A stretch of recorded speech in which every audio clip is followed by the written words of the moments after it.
बोलावा विठ्ठल पहावा विठ्ठल बोलावा विठ्ठल पहावा विठ्ठल बोलावा विठ्ठल पहावा विठ्ठल बोलावा विठ्ठल पहावा विठ्ठल करावा विठ्ठल जीवे भावे करावा विठ्ठल दिवे भावे करावा विठ्ठल दिवे भावे बोलावा विठ्ठल पहावा विठ्ठल बोलावा विठ्ठल पहावा विठ्ठल बोलावा विठ्ठल पहावा विठ्ठल बोलावा विठ्ठल पहावा विठ्ठल करावा विठ्ठल जीवे भावे करावा विठ्ठल दिवे भावे करावा विठ्ठल दिवे भावे येणे सोसे मन झाले हाव भरे सोसे मन झाले हाव भरे येणे सोसे मन झाले हाव भरे सोसे मन झाले हाव भरे परत माघारी घेत नाही परत माघारी येत नाही परत माघारी येत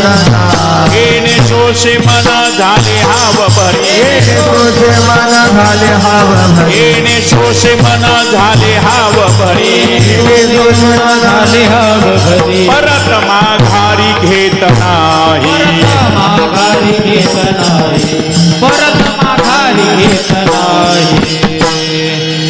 बोलावा विठ्ठल पहावा विठ्ठल करावा विठ्ठल जीवे भावे येणे सोसे मन झाले हव भरी परत माघारी घेत नाही बंधनापासून उकलल्या गाठी देता आली मिठी सावकाश येणे सोसे मन झाले हव भरी परत माघारी घेत नाही तुका म्हणे देह भरिला विठ्ठले तुका म्हणे देह भरिला विठ्ठले काम क्रोधे केले घररिते येणे सोसे मन झाले हव भरी परत माघारी घेत नाही विठ्ठला विठ्ठला विठ्ठला विठ्ठला विठ्ठला यदक्षरं मनाखेयम् आनन्दं मज केवलम् श्रीमन्निवृत्तिनाथेति ख्यातमदैवतमाश्रये यत्कृपाल्लवमात्रेण महिषो वेदपारगः ज्ञानेश्वरं तमाचार्यं वन्दे बद्धाञ्जलिर्मुदा श्रीमंत श्री जगद्गुरु महावैष्णव अग्रगणी वैराग्यस्य परममूर्ती विश्वभूषण वाणी सम्राट अलौकिक कल्पना आविष्कार भास्कर वारकरी संप्रदायाचा परमोच्च मानबिंदू किंबहुना अक्षर ब्रह्म अवतरण विद्वज्जन मानस मराळ सकल संत कंठभूषण कैवल्य गुणनिधान अलंकापूर निवासी ज्ञानेश प्रिय तुकोबाराय सेवेकरता घेतलेल्या अभंगातून या ब्रह्मांड मंडपामध्ये दुःख भोगणाऱ्या जीवांना दुःखातून सुटण्याचा सोप्यातला सोपा उपाय सांगतात विठ्ठला विठ्ठला विठ्ठला. आज या ठिकाणी कीर्तन सेवेचा प्रसंग ही दुसरी वेळ कीर्तन सेवेची. पहिलं एक कीर्तन झालं जनमानस मराळ सकल संत कंठभूषण कैवल्य गुणनिधान अलंकापूर निवासी ज्ञानेश प्रिय तुकोबाराय सेवेकरता घेतलेल्या अभंगातून या ब्रह्मांड मंडपामध्ये दुःख भोगणाऱ्या जीवांना दुःखातून सुटण्याचा सोप्यातला सोपा उपाय सांगतात विठ्ठला विठ्ठला. पर्यंत खरं नाही. लहरी माणूस आहे, आलं मनाला तर गेलं शेणाला तर घातलं पालतं टोपलं बसलं उन्हाला. पण काही वेळेस काही प्रेमाचे संबंध, काही संप्रदायाचे नियम आणि काही गोष्टी सांभाळणं आवश्यक आहे. मग त्यामध्ये मी तडजोड करत नाही. नाही तर जीवनामध्ये ऍडजस्टमेंट इज बेस्ट पॉलिसी. तडजोड करीत राहा. तडजोड करणारा मनुष्य जगात कधी दुःखी होत नाही. तडजोड या शब्दाचाच अर्थ जिथं तडा गेला तिथं जोडीत राहा. ऍडजस्ट म्हणजे थोडस मिसळून घ्या, सांभाळून घ्या. तसं पाहायला गेलं तर आज या ठिकाणी यज्ञ चालू आहे. माऊलीच्या भाषेतून सांगायचं तर येणे वाग्यज्ञ तोषावे. ज्ञानेश्वरीची एक एक ओवी, एक एक शब्द म्हणजे यज्ञाची आहुती टाकण्याकरता हे मंत्रोच्चार आहेत. ही अक्षरे नव्हती देखा ब्रह्म साम्राज्य दीपिका अर्जुना लागी चित्कळिका उजळली देवे. अर्जुना करता अंतःकरणातलं गुज सांगितलं भगवंतानं. भगवान गोपाल कृष्ण ब्रह्मज्ञानाचे जगद्गुरु असून सुद्धा दोनच वेळेस त्यांनी अंतःकरणातलं गुह्य सांगितलं. एक उद्धवाला आणि एक अर्जुनाला. माईला सांगितलं नाही, बापाला सांगितलं नाही, भावाला सांगितलं नाही. यांना कोणी नाही सांगत, पण बायकोला सांगितल्याशिवाय राहत नाही. म्हणूनच अर्धांगिनी म्हणतात, काय तुझ्या मनात सांग माझ्या कानात. पण बायकोला सुद्धा त्याने सांगितलं नाही. कसा भगवंताचा स्वभाव असेल. जे न सांगेची पितिया वसुदेवासी, जे न सांगेची माते देवकेसी, जे न सांगेची बंधू बळीभद्रासी, ते गुह्य अर्जुनेसी बोलत देवी लक्ष्मी एवढी जवळीक, परी तेही न देखे या प्रेमाचे बीक. इतकं सगळं असून सुद्धा दुसऱ्या अध्यायापर्यंत कृष्ण पाहत राहिला, बघत राहिला. अर्जुन रडतोय तरी काहीच बोलला नाही. आणि ज्यावेळेस अर्जुनानं देवाला विचारणा केली की देवा माझं असं मनोगत आहे, तू तरी समजावून सांग, तू तरी समजावून सांग, आमचं चुकलं हे आम्हाला माहित आहे. कारण का ज्यावेळेस काही गोष्टी कळत्यात आणि काही गोष्टी कळत नाही. आत्ताच तरुण वर्ग आणि सुशिक्षित वर्ग संप्रदायाच्या दृष्टिकोनातून म्हणतात, किती वर्ष झाले हे रामकृष्ण हरी विठोबा रुक्मिणी, विठ्ठल विठ्ठल ज्ञानेश्वर माऊली. एकदा कळालं बस झालं. महाराज परमपूज्य आदरणीय स्वानंद सुखनिवासी ज्यांनी आपलं जीवन वाहून घेतलं परमार्था करता, 60 वर्षापर्यंत ज्यांनी ज्ञानेश्वरीच्या एका एका ओवीचं चिंतन केलं, ते दुंडा महाराज म्हणायचे, मी इतके वर्ष सांगतोय पण आणखी निश्चित ज्ञानेश्वरीचा अर्थ कळाला हे मी सांगू शकत नाही. देवाचे मनोगत तू जाणत आहासी मूर्त, मनातलं ओळखणं फार कठीण असतं. आणि या ठिकाणी त्या यज्ञाची आहुती टाकण्याचं काम परमपूज्य आदरणीय गाथा पारायण, ज्ञानेश्वरी पारायण, या पारायणाचं नेतृत्व करणारे आमचे महाराज रामदासी महाराज, यांचं किती कौतुक करावं. कारण ज्ञानेश्वरी पारायण करणं सोपं वाटतं तितकं सोपं नाही. सुरुवातीला पारायण करा वाटतं, जिद्दीनं बसतंय, पुन्हा कंटाळा येते, नुसते पानं उलटीत राहते, दुसऱ्याकडे बघतोय कोण कोण म्हणायले. हो महाराज, मी थोडके नाही, 36 वर्ष ज्ञानेश्वरी पारायणाचं नेतृत्व केलं. आळंदी पासून ते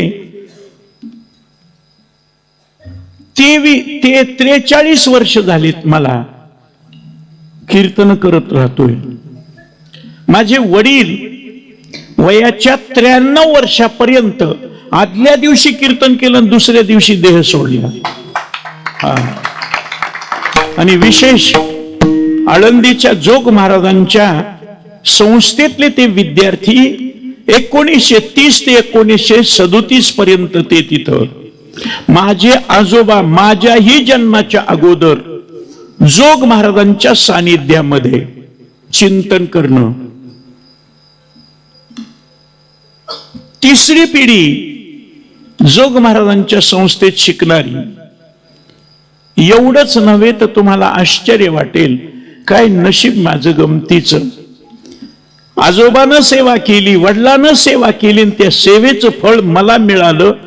बंकट स्वामी महाराजांच्या नंतर ज्या संस्थेची या वर्षामध्ये शताब्दी चालू आहे, अख्ख्या महाराष्ट्रामध्ये, महाराष्ट्राच्या बाहेर 100 सप्ते चालू आहेत. 100 सप्ते शताब्दी उत्सव.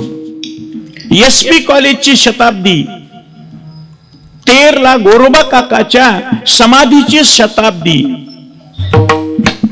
जोग महाराजांना स्थापन केलेल्या या संस्थेची शताब्दी, 100 वर्षाचं आयुष्य या संस्थेला लाभलं.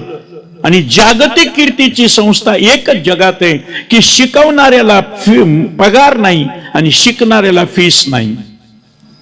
त्यांच्या कष्टानं लोकांनी मदतीचा ओघ इतका दिला की अन्नपूर्णा निधी करता लोकांना खटोळ साहेब 2 कोटी रुपये जमा करून दिले. कोणी कोणाला मागे आलं तुमच्याकडे, कोणी संस्थेचं पावती घेऊन नाही. लोकांनी मनाने महाराजांनी दिले आणि ते 2 कोटी रुपयाच्या व्याजावर रोजचे 500 विद्यार्थी जे संस्थेत आहेत त्यांना सकाळचा नाश्ता, दुपारचं जेवण आणि संध्याकाळचं जेवण पुष्कळ झालं. महाराज तुम्ही मधुकरी मागितली, आता देवानं दिले ना. जोग महाराजांच्या मंदिराकरता एकटे विदर्भ रत्न रामायणाचार्य रामरावजी महाराज ढोक यांनी 40 लाख रुपये एका मुठीनं दिले आणि सांगितलं पुढे आणखी 50-60 लाख लागू द्या, 1 कोटी पर्यंत जोग महाराजांचं मंदिर झालं पाहिजे.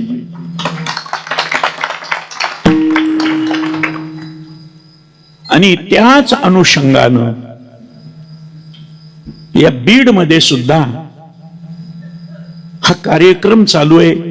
न भूतो न भविष्यती, अपूर्व आणि दृष्ट लागण्यासारखा सोहळा. त्या सोहळ्यामध्ये सुद्धा नंबर लागला. आज इतके मेसेज आले, हॅपी न्यू इयर.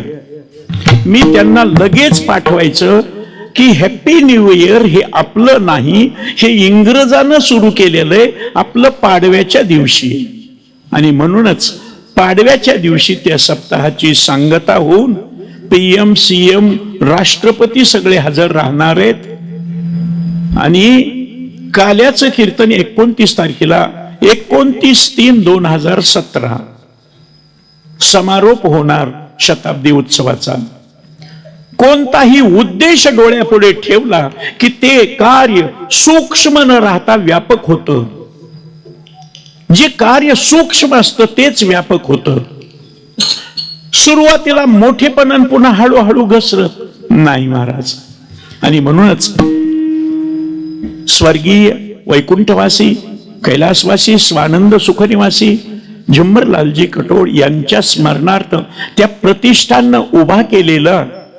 आणि ह्या काही माणसं 31 वर्षाखेर 1 जानेवारीला नवीन वर्ष सुरुवात होते, खाऊ पिऊ द्या, मजा करू द्या. आणि म्हणूनच अशा बावळलेल्या लोकांना, भरकटलेल्या लोकांना, परकीय संस्कृतीचा आधार घेणाऱ्या स्वैर लोकांना हा कार्यक्रम म्हणजे स्टोन मायलेज आहे. महाराज या कार्यक्रमाकडे बघून तरी त्यांनी गेलेल्या सालाला निरोपण आलेल्या सालाचं स्वागत हा विषय डोक्यातून काढा. फाल्गुन वद्य अमावास्या हे गेलेलं साल आणि चैत्र शुद्ध प्रतिपदा हे नवीन सालाची सुरुवात. ही हिंदू धर्म संस्कृती, इंडियन कल्चर आणि आमच्या विवेकानंद स्वामीनं कितीतरी वर्षापूर्वी सगळ्या जगाला भारतीय संस्कृतीचं मार्गदर्शन केलं. आजही तुम्हाला सांगतो सगळ्या जगातली संस्कृती भारतीय संस्कृतीचा आधार घेऊन चालते, मनानं चालू शकत नाही. आणि म्हणूनच आजच्या मितीला 1 जानेवारीला आणि योगही कसा महाराज, कोणतंही शुभ कार्य करायचं असल्यावर गुरुजी तुम्ही सांगा, गणेशाचं नाव घेतल्याशिवाय काम शुभ होत नाही. कारण त्याला संकट येतात, संकट मोचन असल्यामुळं त्या गणपतीचं नाव घेतल्याशिवाय कोणतं कार्य सुरू होत नाही. म्हणून 2 गणेश, चाल म्हणायला 2 गणेश. आमचे जगदाळे महाराज, केशव महाराज चिडले, म्हणले गणेशाचं तुम्ही वर्णन करता आणि केशवच्या नावाला काय महाराज ब्राह्मण मंडळीला विचारा, केशवाचं नाव घेतल्याशिवाय संध्या सुरू होत नाही. पहिलं नाव केशवाय नमः. मग इथंही त्यांच्या बरोबरीनं 2 केशव. हो, तुम्हाला आश्चर्य वाटेल, सिन्नर तालुक्यामध्ये एक सप्ताह आहे आणि सप्त्याचं वैशिष्ट्य, पंक्ती करणारा निवृत्ती नावाचा, कीर्तन करणारा निवृत्ती नावाचा, मृदंग वाजवणारा निवृत्ती नावाचा, 7ही दिवस निवृत्ती नावाचेच महाराज, 7ही दिवस निवृत्ती नावाच्याच माणसाच्या पंक्ती, आणि शेवट काल्याचं कीर्तन निवृत्ती महाराज इंदोरीकराचे.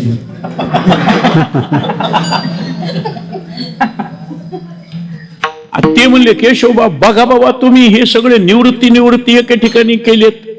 मी म्हणलं काही नाही, फक्त एवढंच आहे, कीर्तन करेपर्यंत प्रवृत्तीवर राहा, नाही तर होईल पंचायत. कोई किसमे मगन, कोई किसमे मगन.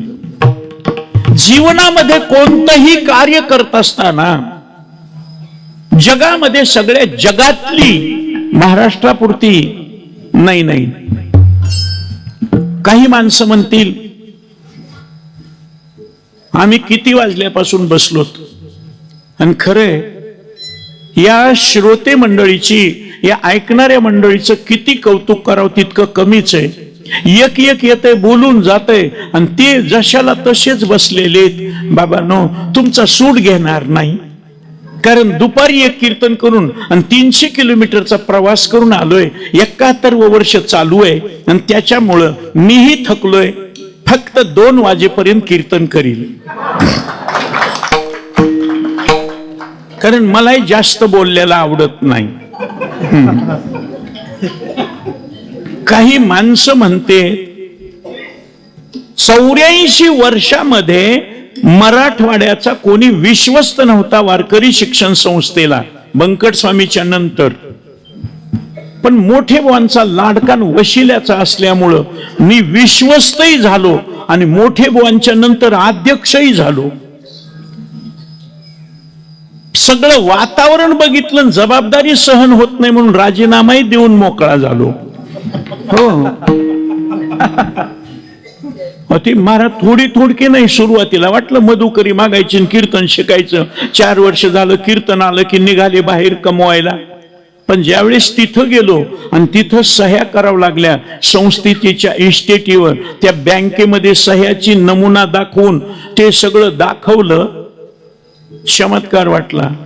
100 कोटीची प्रॉपर्टी आहे, आणि तरी महाराज मधुकरी मागण्याकरता कोणालाच असं वाईट वाटत नाही. आपल्या घरी एवढे आणि मधुकरी का मागावी? मधुकरीचं अन्न खाल्ल्याशिवाय माऊली आळंदी टिकू देत नाही. मधुकरीच्या अन्नाची ही ताकद आहे. आणि म्हणूनच उपनयन संस्कार झाल्यानंतर त्या बटूला, मुंज झाल्यानंतर त्या बटूला 5 ठिकाणी भिक्षा मागावी लागती, कारण भिक्षेशिवाय या विद्येला फळ मिळत नाही. सगळे लोक म्हणले, महाराज मोठमोठे गाथा ज्ञानेश्वरी पाठ करणारे राहिले, गाजलेले महाराज राहिले बाजूला, तुम्ही अध्यक्ष कसे काय झाले? मी मगाशी सांगितलं ना, माझं नशीब HD देवेगौडा सारखं आहे. लोक म्हणतील कसं? आमदारकीला पडलो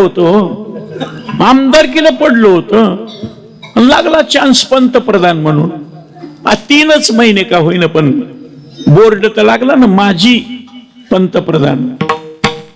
आता 3 वर्ष माझा कार्यकाल, बोर्ड तर लागला ना, माजी अध्यक्ष वारकरी शिक्षण संस्था आळंदी देवाची. ते बिचार चरण सिंग तर शपथ घेतली आणि 14व्या दिवशी मरण पेल, ते खुर्चीवर सुद्धा बसलं नाही. का बाबा असं होतं? मनसा चिंतितम कार्यम दैव मन्यत्र चिंतयेत. तुम्ही तुमच्या मनानं जो विचार करता तो सफल होत नाही. आज सगळ्या जगातला विचार आहे कोणता? एकच विचार आहे, आमच्या पाठीमागं लागलेलं दुःख नाहीसं व्हावं. सुखाचा नंतर विचार आहे, पण दुःख गेल्याशिवाय सुखाची प्राप्ती होत नाही. म्हणून शास्त्र दृष्टिकोनातून त्याला प्रयोजन म्हणतात. आणि प्रयोजनाचं लक्षण सांगितलंय. आत्यंतिक दुःखाची निवृत्ती, परमानंदाची प्राप्ती मिळून मोक्ष, आणि हे सगळ्या जगाला पाहिजे. सगळ्या जगाची धडपड आहे. देव मानणारा, देव न मानणारा, धर्म मानणारा, धर्म न मानणारा, माणुसकीनं वागणारा, जनावरासारखा वागणारा, खाऊ नये ते खाणारा, पिऊ नये ते पेणारा, चांगलं वागणारा, वाईट वागणारा, कोणी असो त्याला विचारा, आर यू हॅपी? नो. दुःख आहे आमच्या माग. आणि या दुःखाचा विचार, जो देखे सो दुखिया बाबा सुखिया कोई नाही. जगात जर सगळे दुःखी आहेत, मग सुख मिळत नाही का? दुःख नाहीस होत नाही का? एक गोष्ट आहे महाराज, जगामध्ये या दोन पद्धती चालत आलेल्या आहेत. एक पद्धत दुःखाचा विचार करणारी, आणि दुसरी पद्धत दुःखाच्या कारणाचा विचार करणारी. दुःख झालेलं सगळ्या जगाला कळतं, बिघडलेलं सगळ्याला कळतं, पण का बिघडलं हे जाणकाराला कळतं. तसं दुःखाचा विचार करणारे सगळे जगातले लोक, दुःखाच्या कारणाचा विचार करणारे संत. शोधोनी आले संत हिताहित जगाचे. आजही ज्याला शास्त्र कळत नाही, पुराण कळत नाही, विधी मार्ग कळत नाही, धर्म कळत नाही, न कळणारे माणसं दोन पद्धतीचे. ज्याला सगळं कळालं त्यालाही शंका येत नाही, आणि ज्याला काहीच कळालं नाही त्यालाही शंका येत नाही. पण मध्ये धर्म आणि अधर्माची मिश्रण झाल्यावर मग मात्र कळत नाही. आणि तशी अवस्था अर्जुनाची झाली. अर्जुनानं भगवंताच्या पुढे शरणागती पत्करली. कार्पण्य दोषोपहत स्वभावः पृच्छामि त्वां धर्म सम्मूढ चेता यत् श्रेयस्यान्निश्चितं ब्रूहि तन्मे शिष्यस्तेऽहं शाधि मां त्वां प्रपन्नो. अहम ते शिष्यः मां शाधि. मला उपदेश कर, मी धर्म सम्मूढ आहे. मला धर्म आणि अधर्माच्या मिश्रणामध्ये कळणं. तसं माणसाला सुख आणि दुःखाच्या मिश्रणामध्ये कळेना. आम्ही सुख भोगतो का दुःख भोगतो? आम्ही जे आज भोगतो ते सुख आहे का दुःख आहे? मग दुःख आम्हाला कळाल्यावर आम्ही कसं भोगलं असतं? काय संतांचे शब्द आहेत, माझ्या माऊलीच्या वचनावरून जीव ओवाळून टाकावा. अजूनही वेळ गेलेली नाही. 2-3 दिवस झाले, 2 दिवस, अजूनही वेळ गेलेली नाही. जे बसले नाही ते पारायणाला बसवा. पुन्हा वेळ येणार नाही. पुन्हा पारायण करायचं म्हणलं तरी तुम्हाला काळ अवकाश देणार नाही. काळ बरोबर म्हणेल चलो.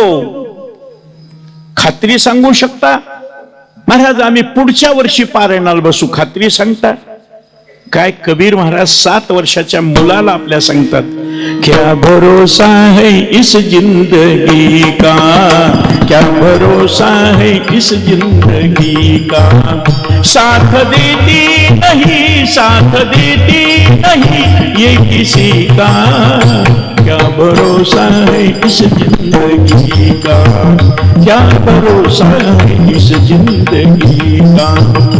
म्हणून करावी तातडी परमार्थाची. संसार कोणत्याही जन्मात होईल, परमार्थ याची देही घडे देवाचे भजन. फक्त माणसाकडून ती अपेक्षा आहे महाराज. मग त्या ज्ञानेश्वरी सुख आणि दुःख वेगळं करण्याचं विवेकाचं साधन आहे. ते धर्म आणि अधर्माचं गफलत झाली आणि त्याचं पृथक्करण करणं ते ज्ञानेश्वरीचं काम आहे. सत आणि असत याचं मिश्रण झालेलं आहे, ते महाराज दुरुस्त करण्याचं काम ज्ञानेश्वरी करते. आणि त्या ज्ञानेश्वरी मध्ये सांगितलेले आम्हाला दुःख कळाल्यावर दुःखाकडे जाऊ कशाला आम्ही? आता हे साऊंड सर्व्हिस वाले लाइटिंगचं काम करत असताना, वायर जोडत असताना कुठं जर तार उघडी असेल आणि कळून न कळून कसंही त्या करंट चालू असलेल्या तारला जर हात लागला सहज तर लगे असं होतंय ना बाबा.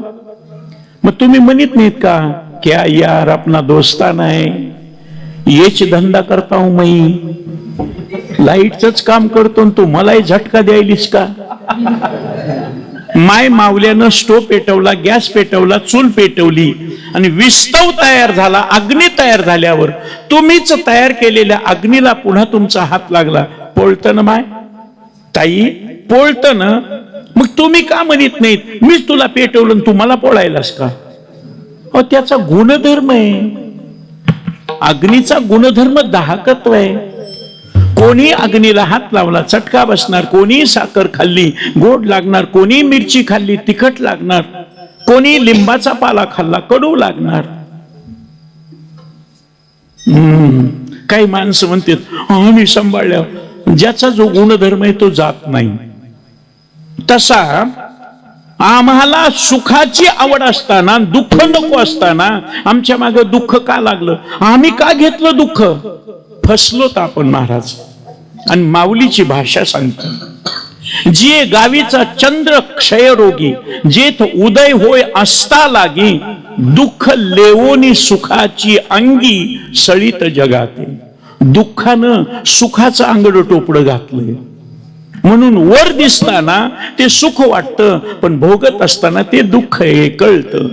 जसं करंट, मग त्याच्यामध्ये करंट आहे का नाही झटका बसू नये याच्या दोन पद्धती आहेत, दोन रीत आहे. टेस्टर नावाचं यंत्र असतं, असं चिटकून बघायचं, चमकलं की याच्यात करंट आहे, याला हात लावायचा नाही, झटका बसतो. झाली एक पद्धत, सगळ्याला माहिती नाही. जगदाळे महाराज एकाने विचारलं दुसरी पद्धत कोणती? हात लावून बघा ना. वा महाराज, हात लावल्यावर झटका बसल, झटका बसल्यावर तर कळल त्याच्यात करंट आहे. माझ्या ज्ञानोपारायाच्या ज्ञानाचा, सेवेचा, तपश्चर्याचा झटका बसला विसोबा खेचराला. ज्या विसोबा खेचरानं ज्ञानोपारायाला आनंदित राहू दिलं नाही, भिक्षा मागू दिली नाही, मारलं. पण माऊलीचा स्पर्श करंट लागल्याबरोबर तात्काळची दशा पालटी, नामदेवरायाच्या गुरु होण्याच्या पात्रतेचं करून ठेवलं. त्रास देणाऱ्याला सुद्धा संतांनी वाया घालवलं नाही. म्हणून मी नेहमी सांगत असतो, तुम्हाला भांडणच करायचंय ना, अत्तरवाल्या बरोबर करा. अत्तरवाल्या बरोबर भांडण करा. भांडण केल्यावर सुद्धा तुमच्या शरीराला, तुमच्या हाताला त्याचा सुगंध येईल. असंच गाडी घेऊन फिरत असताना आमचे जोगदंड साहेब म्हणले, दादा गाडी घेऊन फिरता परफ्यूमची बाटली असावं, रस्त्यामध्ये ऍक्सिडेंट, कुत्रे मेलेले, वास सुटलेला असतो, घाण रस्त्यावर टाकलेली असते. कारखान्याजवळून जाताना त्या मळीचा वास, इतकी दुर्गंधी, माणसं उलट्या होत्यात. नका नका नका, परफ्यूम घ्या. आता त्यांनी मानल्यामुळं उद्या जिकडं कार्यक्रम आहे, राम कदमच्या तिथं पश्चिम घाटकोपरला उद्याचा कार्यक्रम आहे, तिथं बघितलं एक मोठं दुकान, कन्नौजी अत्तरवाला, मोठं दुकान बघितलं. आम्ही गाडी उभी केली आणि मध्ये शिरलो. आमच्या अवताराकडे बघितलं आणि त्या अत्तरवाल्याला वाटलं हे कोणीतरी मोठे व्यापारी आहेत, कारण ऊपर से खूप बनी. आणि ती गाडी महाराज XVR पासिंग मुंबईची MH404 FR 499. आओ शेठ जी, आओ आओ म्हणले, बसलं. क्या होणार? अच्छा इतर बताओ. त्यानं कोणतीही बाटली दाखवायची, असं करायचं, वास घेतलं की मला चांगलं वाटायचं. त्यानं सगळे दाखवलं, बोलो अच्छा इतर बताया, खास आपके लिए, बोलो कौन सा लेने का. मी सगळं बघितलं आणि एवढी चपटी चंदनाची बाटली पसंत केली. काय सुगंध होता महाराज. त्यानं बाटली बघितली, म्हणजे हे कितने में, त्यानं असं बघितली, हे 750. 750 रुपये नुसतं वास घ्यायचा आहे. आता काही खायचं नाही ना, काही नाही. नको म्हणलं. मी उठलो. उठल्याबरोबर सांगितलं, देखो शेठ, हमारा माल है, हमने बोल दिया, आप खरीददार है, बोलो आप कितने में लेते, बोलो एक बार, बोलो कितने में लेते. जमलेले लोक हसतील महाराज. मी हिम्मत केली आणि 150 रुपयाला मागितलं. ₹150 में दे दो साहब, ये कुर्डेल नहीं, ये रॉकेल नहीं, ये पेट्रोल नहीं, डीजल नहीं, ये अत्तर बोलते इसको। एक बार देखो, मी म्हणलं बघितली, द्यायचं तर दे ₹150. ती इतकं वाईट तोंड करून माझ्याकडे बघू लागलं. सांगितलं फुकटले ते घ्या, म्हणलं दे. अरे जन्म गेला आमचा पिढ्यानपिढ्या फुकट खाण्याचा. तुम्ही बघा कोणतेही महाराज, कोणत्या महाराजानं कधी पैसे खर्च करून काही केलंय का? फुकट मिळायचं ते सगळं मिळतंय, मग कशाला उगत? क्या बात करते. सुबह सुबह पनवती लगाएस, भवनी का टाइम. एक बार बोलो, मी म्हणलं 150 द्यायची असली दे, नाही तर निघलो म्हणून त्यानं मला गच्चीला धरलं. त्याला राग आला आणि गच्चीला धरल्याबरोबर महाराज खरं सांग का, मी 100% महाराज नाही बर का. गाली का जवाब गोली से.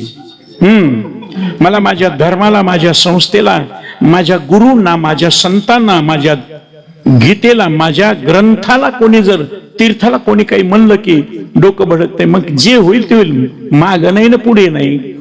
हायच कोण, एकटा माणूस मी. मला कशाची काळजी वाटत नाही. लगेच गच्चीला धरून मारायची तयारी. त्यानं मला धरलं, मी त्याला धरलं. गर्दा ऐकून भोवतालचे दुकानचे लोक आले. काय झालं महाराज, काय झालं महाराज? सोडवा सोडवी केली. आणि सोडवा सोडवी केल्यावर ते लोक म्हणले महाराज नाही घ्यायचं ना, मग कशाला भांडण करायचं, जाऊ द्या चला. आणि मग ते म्हणलं महाराज आहे क्या, फिर तो भुकट्याचे. जाऊ द्या महाराज, बोलायले ते बोलू द्या चला. महाराज गाडीत मला बसविलं. गाडीत बसल्यावर मी त्याच्याबरोबर भांडणं केले, पण माझ्या शर्टाला त्याने धरलेलं असल्यामुळं 2 दिवस माझ्या गाडीत सुगंध येत होता.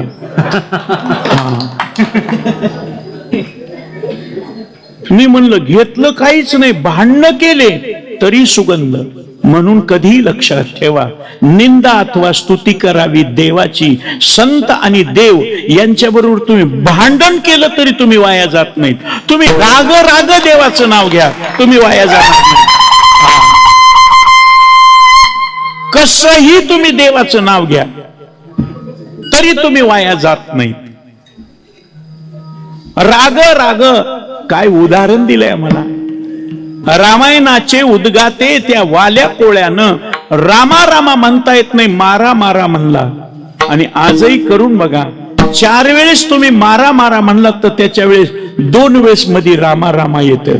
म्हणून बघा, मारा मारा मारा मा 4 वेळेस म्हणल्यावर 2 वेळेस त्याच्यातून रामा येतं. देवही काही येडा होता का? मारा म्हणल्यावर रामा म्हणून त्याला रामायण अगोदर करून त्याच्याप्रमाणे वागावं लागलं. केले रामायण रामाआधी. वाल्या कोळ्याचा वाल्मिकी ऋषी झाला. एवढं पाप करून सुद्धा. महाराज काय होतंय पाप केलं तर? पापाचं फळ दुःख आहे. काही माणसं म्हणले आम्ही काही वाईट खाल्लं नाही, वाईट पिलं नाही, आणि आम्ही कधी पाप केलं? काय शब्द आहेत, पूर्वजन्मी पाप केले ते मी या जन्मी संपविले.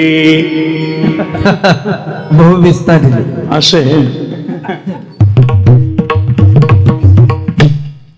पहिल्या जन्मात केलेलं पाप आम्ही संपवण्याकरता आलो, पण संपवण्याच्या ऐवजी ते वाढवत राहतो. म्हणून आज करतो ते क्रियमान. तुमचं क्रियमान चांगलंय, पण प्रारब्ध वाईट असेल तर प्रारब्धामधलं पाप तुम्हाला भोगावं लागेल. प्रारब्ध भोगत असताना तुमचं कर्म शिल्लक राहिलं ना, आयुष्य संपलं, ते प्रारब्ध शिल्लक राहिलेलं जमा होतं ते संचितामध्ये. आणि कोणीही असो भोगणे ते फळ संचिताची. भोगतो न घडे संचिता वाचून. संचिताशिवाय. म्हणून मानस जाणी जे बोले, झाड जाणी जे फुले, भोगे जाणी जे केले पूर्वजन्मीचे. तुम्हाला वेद शास्त्र पुराण व्युत्पत्ती उपनिषद काही माहित नसू द्या, पण दुःख झाल्याबरोबर जगातला कोणताही मनुष्य दुःख झाल्याबरोबर म्हणतोय आपल्याकडून पहिलं काही चुकलं असेल म्हणून देवाने हे दुःख आणलंय. आणि सुख झाल्याबरोबर मनुष्य म्हणून जातो पहिलं काही चांगलं काम केलंय म्हणून हे दुःख, सुखाचे दिवस आले तर दुःख नाहीस झालं. हे तुम्ही आम्ही नाही, माऊली म्हणतात पूर्वजन्मे सुकृते थोर केली. सुकृत म्हणजे वेदशास्त्रानं संतानं मान्य केलेलं कर्म. दुष्कृत म्हणजे वेद शास्त्र संत उपनिषद यांनी विरोध केलेलं कर्म, निषिद्ध कर्म विरोध केलेलं, विहित कर्म मान्य केलेलं. निषिद्ध कर्म कोणी करू द्या, त्याला दुःख भोगावं लागेल. महाराज आम्हाला काय माहित आहे विहित निषिद्ध? विहित कर्माचं आचरण झाल्याबरोबर त्या कर्मापासून सुकृत अंकुर निघतो. त्या सुकृत अंकुराला पुण्य नावाचं फूल येतं आणि पुण्य नावाच्या फुलाला सुख नावाचं फळ येतं. तुम्हाला सुख मिळालं की समजायचं तुमचं सुकृत उदयाला आलं, तुमचं पुण्य फळलं. निषिद्ध कर्माचं आचरण झालं की त्या कर्मापासून दुष्कृत अंकुर निर्माण होतो. त्या दुष्कृत अंकुरला पाप नावाचं फूल येतं आणि पाप नावाच्या फुलाला दुःख नावाचं फळ येतं.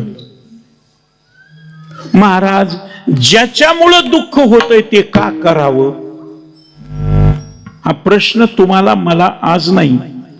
ज्याच्यामुळं दुःख होतंय ते पाप तरी का करावं?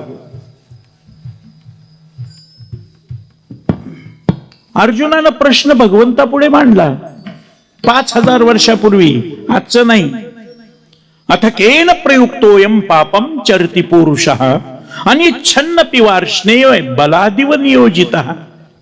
ऐकणारी माणसं म्हणले आम्हाला काय महाराज, आम्ही कुठं वेदन शास्त्रन पुराण उपनिषद बघितलेच नाही, आम्हाला काय. जगात एकही मनुष्य नाही ज्याला पाप कळत नाही. सगळ्याला कळतं. चला बोला, इथं जमलेल्या लोकांना तंबाखू खाणाऱ्याला तंबाखू वाईट आहे कळत नाही? कळतं.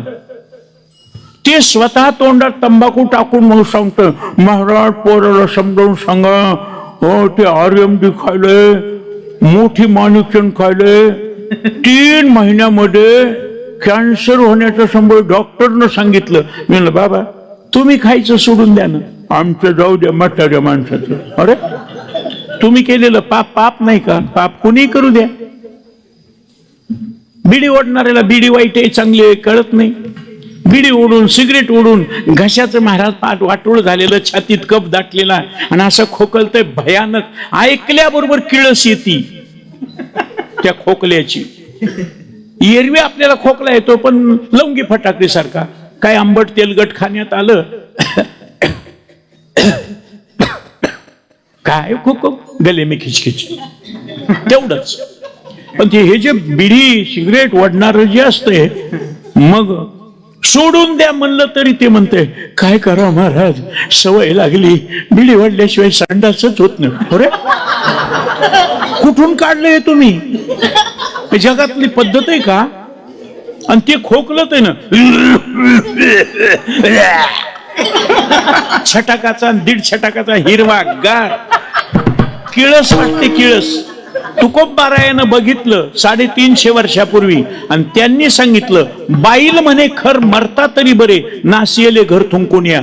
जन्मभर सुखांना नांदणारी बायको सुद्धा शेवट म्हातारपणामध्ये ते बेंडके टाकू लागलं की म्हातारी म्हणती कधी मरल, किती दिवस ही घाण उचलाव लागायली, एकदा म्हातार मेलं पाहिजे.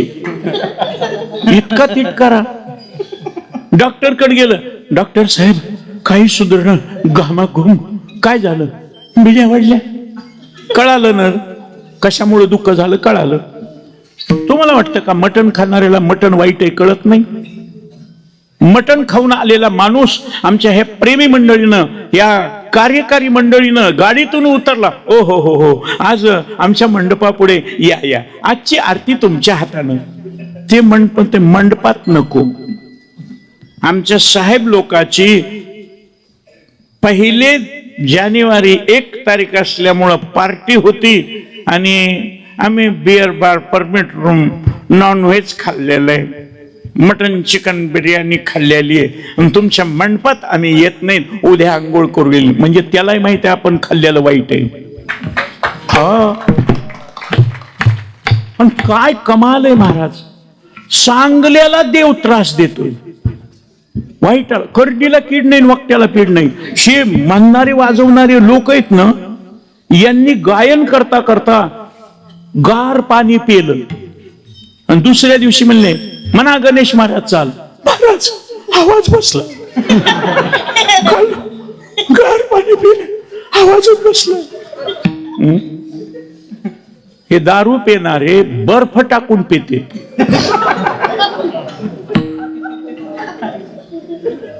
दारू त्याच्यात बर्फाचे खडे टाकतेत. काय कमाल आहे त्यांची. ते सुद्धा कसे असतात. दारू घेतली बर्फ टाकला की असं करते ते. कोणाला देते कोणास ठाऊक. गांजा वडणारा सुद्धा गांजा हातात घेतला. काय हे पाया पडू. अरे भजने जर निघाले, रात्री कीर्तन संपून निघाले, 12 वाजून गेलेले रात्री कीर्तन संपून निघाले की रस्त्यावरचे बेवारशी कुत्रे भुंकतात. हे मुलांना कुत्रे भुंकतात. आणि दारू पेलेल्या माणसानं कुत्र्याच्या शेपटावर पाय देऊ द्या. शेपटावर पाय दिला काय करताय पळत आहे. मी विचारलं ही भजने बिचारी भजन करतात आणि तुम्ही याला भुंकता आणि हे शेपटावर पाय देऊन गेलं त्याला का भुंकत नाही, त्याला चावायचं. ते कुत्र म्हणलं महाराज आमच्यापेक्षा ते दलिंदर असतंय. परीक्षा बघा. अजूनही कुत्र्या पुढे दारू ठेवा, पेत नाही, माणूस सोडित नाही. बर पेल्यावर सुद्धा त्याला कळत नाही असं वाटतं का. माणसं म्हणते महाराज बोलणं विकत घ्यावं लागतं. लय माणुसकीचा माणूस. 25 गावामध्ये सावकारी इतका श्रीमंत, आमदार खासदार मंत्री त्याच्या बैठकीला. पण काय करावं पेलं की बिघडते. पेल्यावर त्याला कळत नाही वाटतं का. आणि अचानक आमच्या जोगदंड साहेबांना सांगितलं महाराज तो माणूस खूप श्रीमंत आहे पण बोलणं विकत घ्यावं इतका हुशार आहे पण पेलं की बिघडतंय. त्यानं आम्हाला गाडीत बघितलं, फुल पेलेलं होतं. थांबवा महाराज, थांबवा, गाडी थांबवा. मी जोगदंड साहेबाला आमच्या ड्रायव्हरला सांगितलं ते पेल्याला कशाला उग नागव्या बरोबर शिमगा. चला. गाडी थांबत नाही कळाल्याबरोबर त्यानं दगड उचलला. थांबलोस का हाणू. मी म्हणलं थांब बाबा. बुरेशी खुदा डरे उडग कळीन बस पाटकुळे. काही नाही विनाकारणच काही संबंध नाही. थांबवणार हाणतो. आम्ही घेणं देणं कंदील लावून येणं येड्याच्या खिशाला 3-3 पेन. हे दुसऱ्या तिसऱ्याच नाही मकरंद अनासपुरेचं बोलणं. योगानं गाडी थांबवल्याबरोबर म्हणलं काय पाटील. काय नाही बाहेर या महाराज. आता मी गेलो घाबरून काय चुकलं. म्हणलं काय कशामुळे बाहेर यायचं. पाया पडायचं. मला चमत्कार वाटला. माझ्या 43 वर्षाच्या कारकिर्दीमध्ये एवढी दमदाटी करून पाया पडणारा मला पहिलाच नमुना मिळाला. नाही तर लोक पाया पडायचं महाराज थांबा पाया पडू द्या लीन म्हणतात पण ती दमदाट बाहेर. मी खिडकी खाली काच खाली केली आणि हात जोडले. पाय असंच पडा. तसं जमत नाही. तुम्हीच महाराज लोक सांगता मस्तक हे पायावरी या वारकरी संतांच्या. मला कमाल वाटली एवढं पेलेलं असून त्याला कसं पाठ झालं.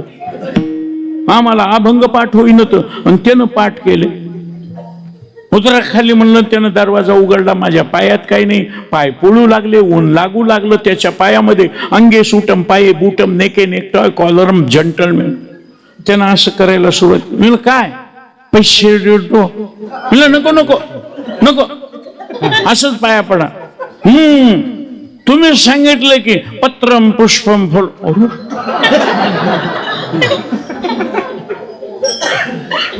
खिशात हात घातला मूठ भरून नोटा माझ्या हातात कोंबल्या. म्हणजे एवढे असतील का. राहू दे आमचं काय पिदकड्याचं पेण्यामध्येच बरबाद होतील. राहू द्या तुम्हाला. आता ऐकणाऱ्याला वाटेल काय नशीब आहे. पेणारा माणूस सुद्धा एवढे मूठ भरून नोटा द्यायला आहे.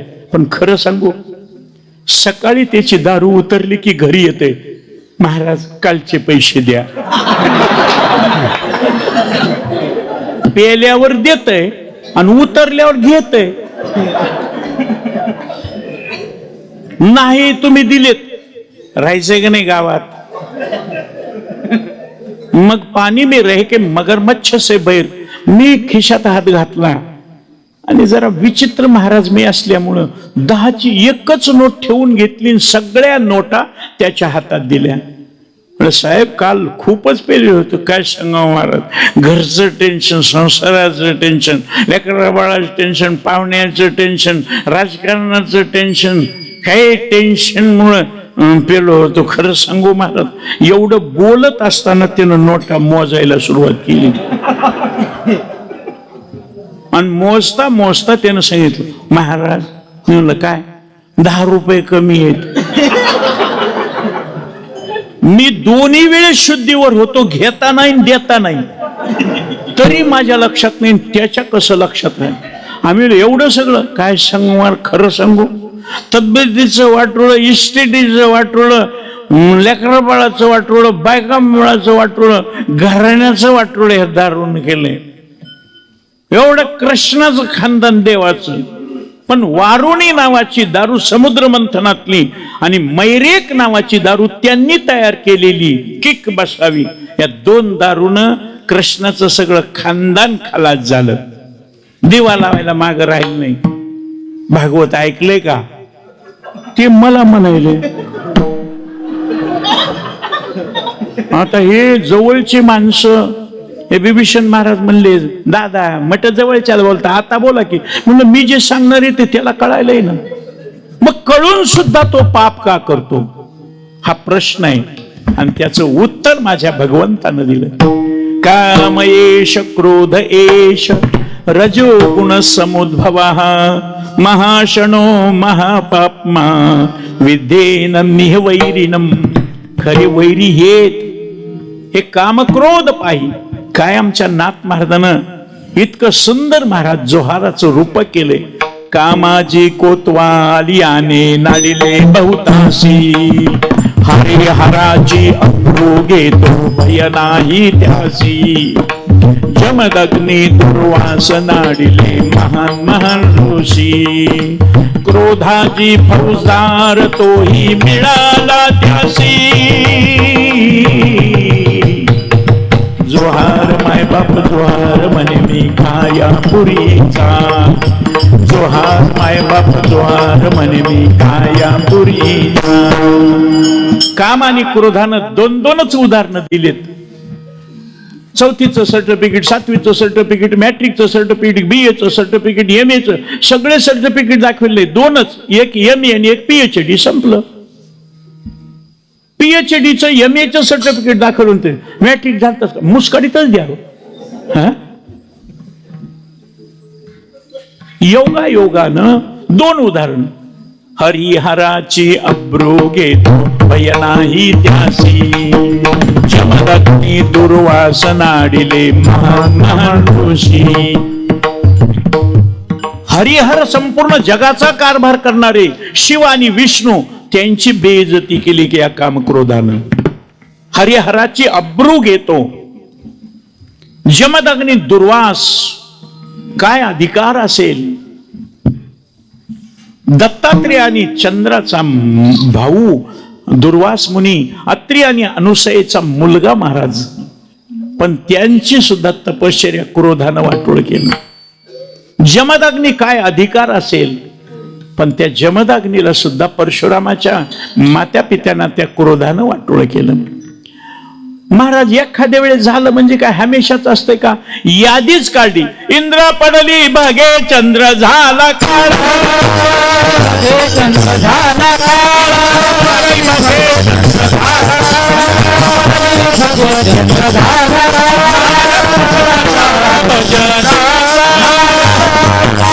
भजनाचा नारद तुझला काळा भजनाचा. इंद्राला सामान्य संपूर्ण काम 100 निर्दोष यज्ञ केले. त्या यज्ञामुळे 33 कोटी देवाचा राजा झाला. अष्टमुख्य नायका भोगायला. जागतिक सौंदर्य त्यांचं. रंभा, मेनका, उर्वशी, तिलोत्तमा, घृताची, शची, इंद्राणी, प्राची, उर्वशी असे एकापेक्षा एक. पण त्याला अहिल्या पटली आणि अहिल्याला जबरदस्तीनं भोगण्याचा प्रयत्न केला. त्याला भगेंद्र नावाचा रोग झाला. सरकार आज सांगतंय स्वैर व्यभिचारामुळं एड्स नावाचा रोग होतो आणि एड्सला इलाज नाही. माझ्या संतांनी हजारो वर्षापूर्वी सांगितलंय. स्वैर व्यभिचार केला इंद्रानं, भगेंद्र नावाचा नावच पडलं भगेंद्र. पायापासून डोक्यापर्यंत क्षत पडले, छिद्र पडले, त्याच्यात पो आळ्या झाल्या, वास सुटला. 100 यज्ञाची पुण्याई करून सुद्धा एका पतिव्रतेला त्रास दिल्याबद्दल. चंद्र झाला काळा. या चंद्रालाही सामान्य समजू नका. अत्रि आणि अनुसयीचा मुलगा दत्तात्रेयाचा, दुर्वास मुनीचा भाऊ हा गोजीरवाना होता, म्हणून याला अभ्यासाला कुठं पाठविलं?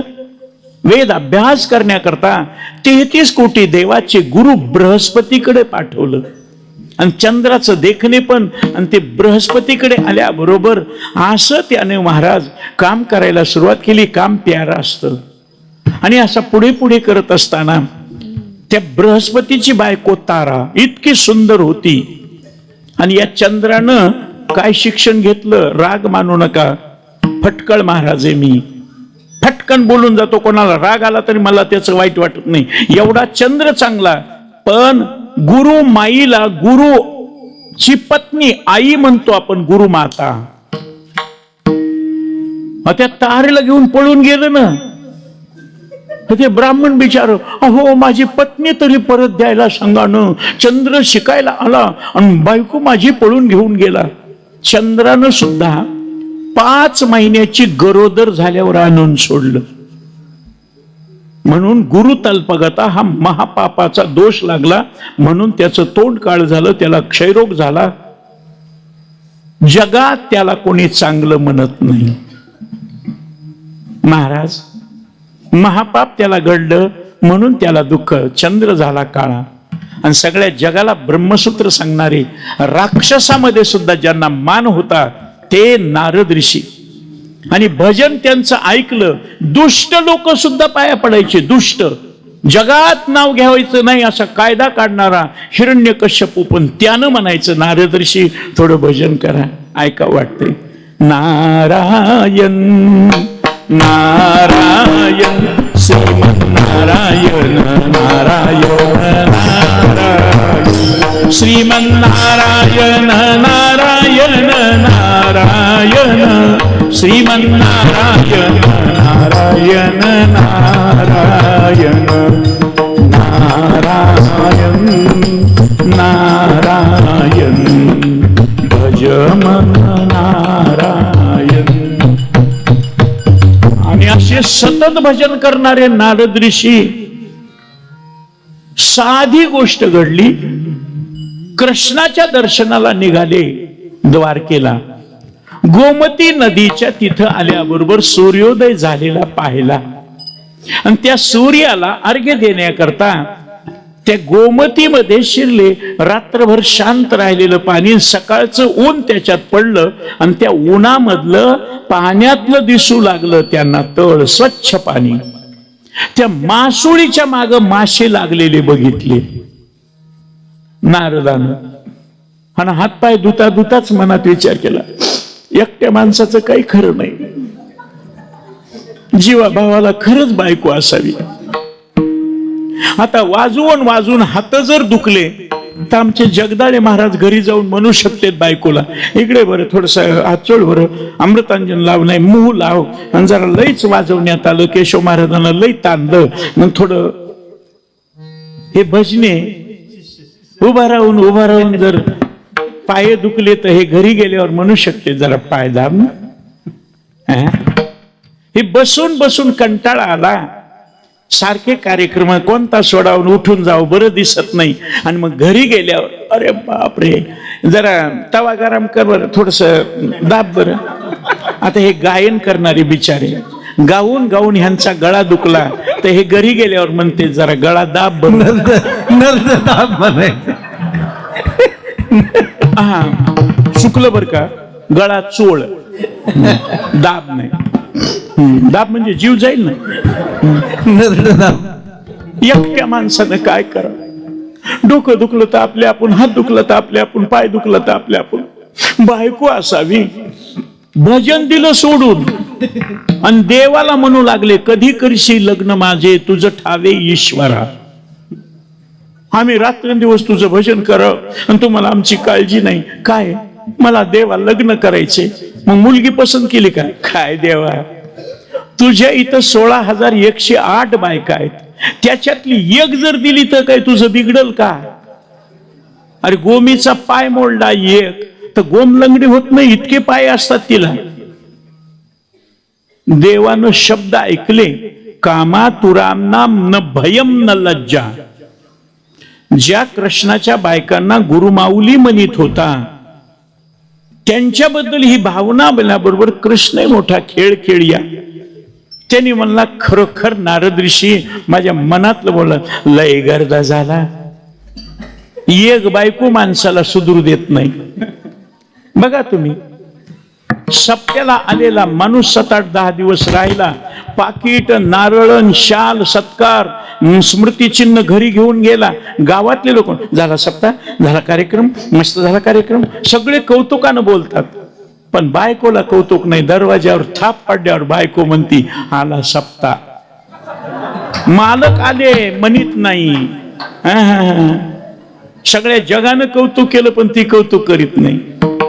दार उघडल्या बरोबर 4 दिवस राहायचंय का, घेतलाय दुसरा सप्ताह. आणि असे सप्ते करीतच फिरायचे होते तर कशाला लग्न केलं? माझ्या एकट्याच्या जिम्मेदारीवर लेकर, बाळ, शेती, घर, जनावर. हे पाकिट घे, ठेका तिकडे पाकिट घे. मग आता एक बायकोचं मन सांभाळू शकत नाही, 16,108. आणि त्याही कुरकुर करणाऱ्या नारद ऋषी, बरं झालं बाबा, मी जिथं नसल तिथली घेऊन जा. भगवान आहेत महाराज. नारद ऋषीनं जे भक्तिसूत्र लिहिलं, सभूमी विश्वतो व्रत्वा अत्यतिष्ठ दशांगुलम, संपूर्ण ब्रह्मांडाला भरून तो 10 बोट शिल्लक राहिलेला आहे. हे नारदाला माहित नव्हतं ज्ञान, पण कामातूर झाले. लक्षात ठेवा, विकार निर्माण झाले की विचाराची माती होते. म्हणून विचार सोडू नका. जीवनामध्ये तुमचं कधी वाईट होणार नाही. विचारा वाचून न पविजे समाधान. विचाराशिवाय सदा विचार येत तस्मात जगत जीव परात्मनः जीव भाव जगत अभाव बाधे स्वात्मैव शिष्यते. विचार क्षणोक्षणाची करावा विचार. योगानं नारद ऋषी म्हणले, ठरलं, वचन दे. वचनानं मुडी बोलली, टाळी मारली, जिथं कृष्ण नसेल तिथली बायको मी घेऊन जाणार. 16,106 घर फिरले. जिथं जाईल तिथं कृष्ण, जिकडं बघितलं तिकडं कृष्ण. काय कमाल आहे म्हणला, माझ्या अगोदरच कसं येतंय तिथं. आता 2 घर राहिले म्हणला. चढा शेवट खडा टाकून बघावं. 2 घर, एक जांबुवंती अस्वलीन. भगवंतानं ईश नावाच्या सिद्धीनं तिला सुंदर, किती सुंदर, भगवंताच्या 16,108 बायकामध्ये जांबुवंती इतकं सुंदर कोणी नव्हतं. रुक्मिणी सुद्धा इतकी सुंदर नव्हती, इतकी जांबुवंती सुंदर. कारण तो योगेश्वर असल्यामुळं त्याला अष्टमहासिद्धी, अनिमा, लगिमा, गरिमा, महिमा, प्राप्ती, प्राकाम्य, वशित्व आणि ईशत्व. त्या ईशत्वानं सत्तेनं महाराज तिला सौंदर्य इतकं वर. जांबून तिकडे गेले, तिथं खेळू लागला फुगडी. आता काय करावं, एकच घर राहिलं, उदास झाला. तिथं पट्टराणी म्हणला, रुक्मिणी तिथं तर असलच म्हणला, पण चला बघाव. रुक्मिणी तुळशीला पाणी घालीत होती, कंठी कावळी काही नाही.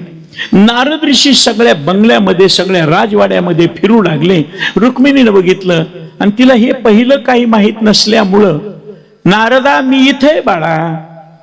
रुक्मिणीला आई मानित होता ना, मी इथं आहे तुळशी वृंदावनाजवळ. काय घरात काय पाहता म्हणले, कृष्ण नाही आले. सुस्कारा सोडला.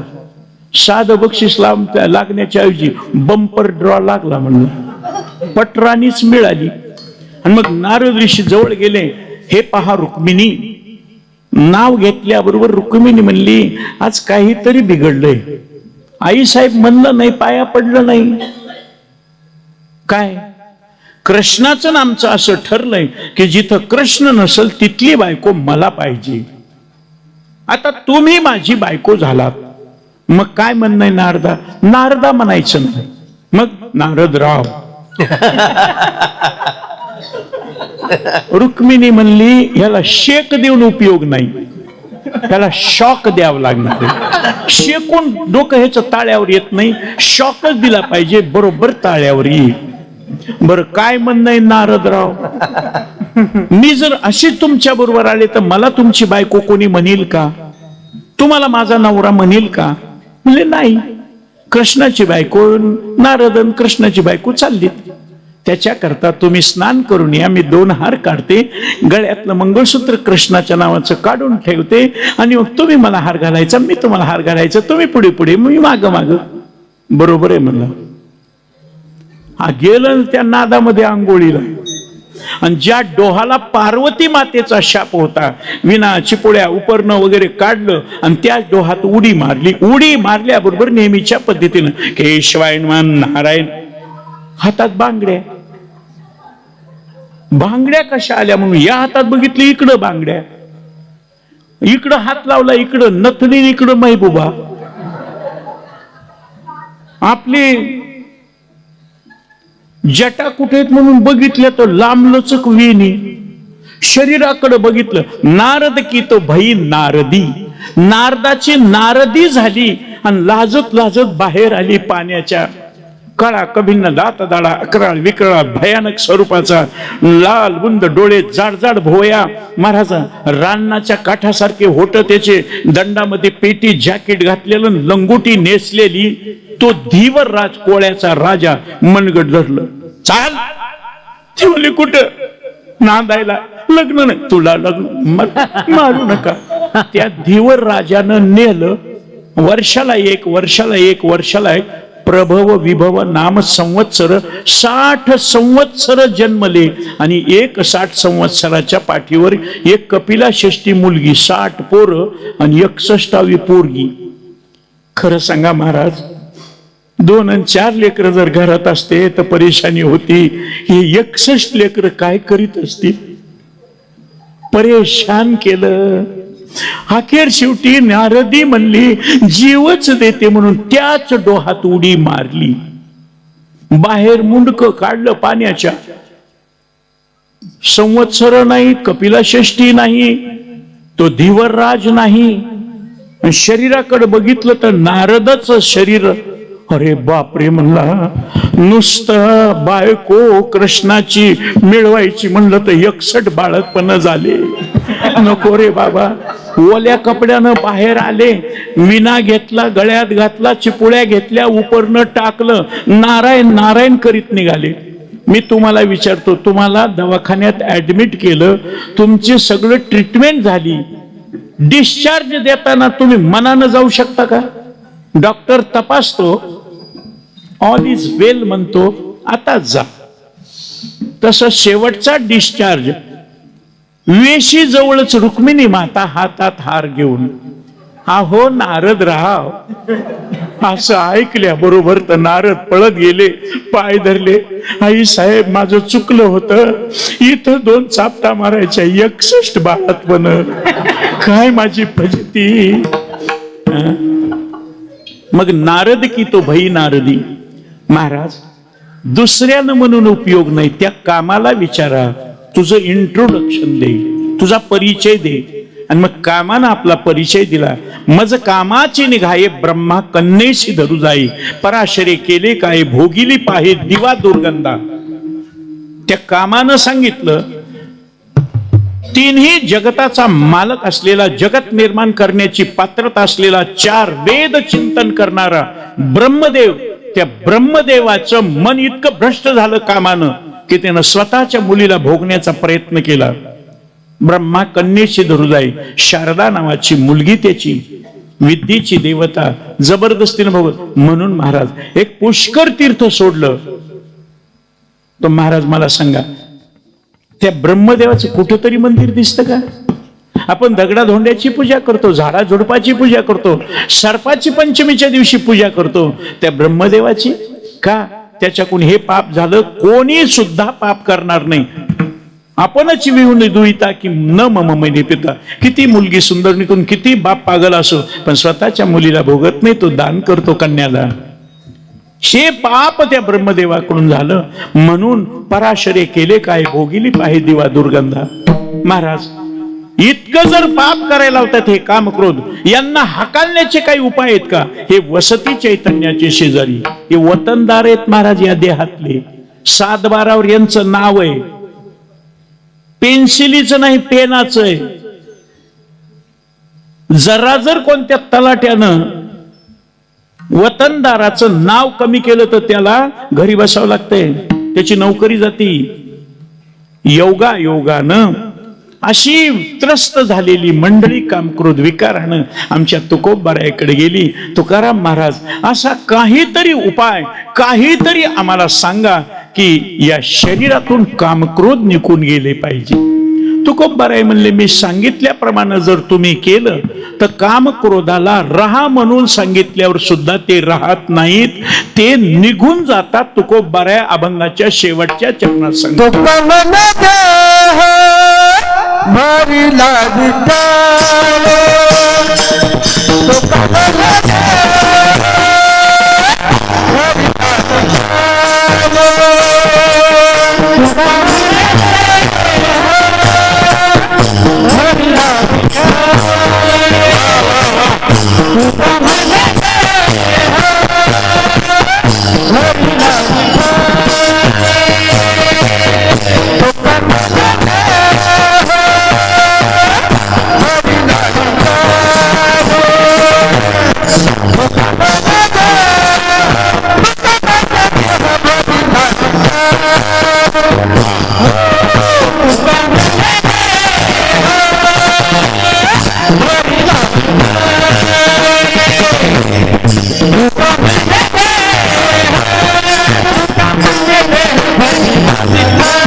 अभंगाच्या पहिल्या चरणात विठ्ठल बाबा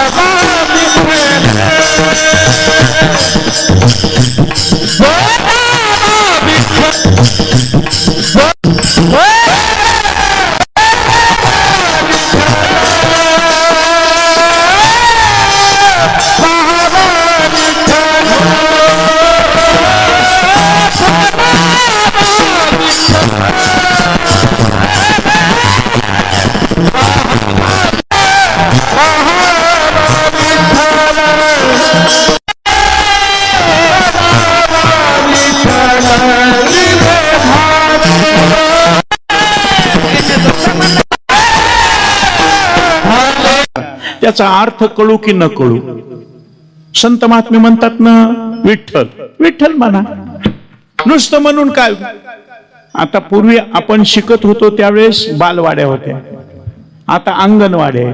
ते मॅडम मॉन्टेसरी, तिनं मग 3 वर्षाचे 3.5 वर्षाचे 4 वर्षाचे लेकर मग ती मॅडम शिकवित असते. चला मुलांनो बोला, twinkle twinkle little star how I wonder what you.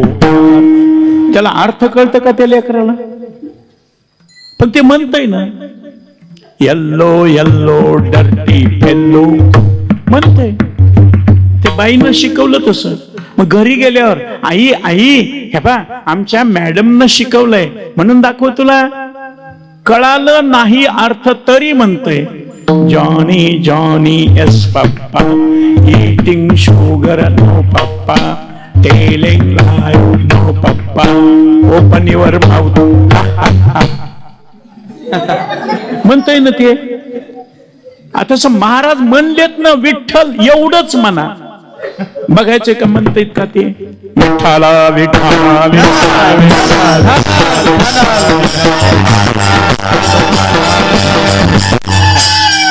काही माणसं म्हणतील आयडिया करून आम्हाला विठ्ठल म्हणायला. काय मला तुम्हाला लुटायचंय का काय? नाही म्हणलं तर माझं काही जाणार नाही. विठ्ठल अवघ्या भांडवला विठ्ठल बोला विठ्ठल. विठ्ठल नाद विठ्ठल भेद विठ्ठल छंद विठ्ठल. एकदा तुम्हाला विठ्ठलाचा नाद लागला ना, तुम्हाला नाही म्हणलं तरी ते महाराज बोलणं होतंय.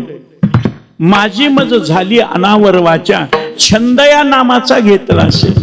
तोंड बंद केल्यावर सुद्धा विठ्ठल म्हणतय ते का छंद. आता आमच्या जगदाळे महाराजाला मृदंगाचा छंद. आम्ही दोघं मिळून कार्यक्रमाला गेलो. कार्यक्रम जल्लोष झाला, जेवण खावणं झाले. उन्हाळ्याचे दिवस, लाईट गेलेली. मी म्हणलं लय गरम व्हायला बाबा, टेरेसवर टाका.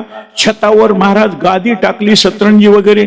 आम्ही गप्पा मारीत, मी बिभीषण महाराज, जगदाळे महाराज, आमचे जोगदंड, आम्ही गप्पा मारीत असं गार वारं महाराज, शीतळ नैसर्गिक वारं. आणि अशी बोलत बोलत झोप लागली. आता झोप लागल्याबरोबर हे मृदंग वाजवणारे यांना स्वप्न पडलं मृदंगाचं.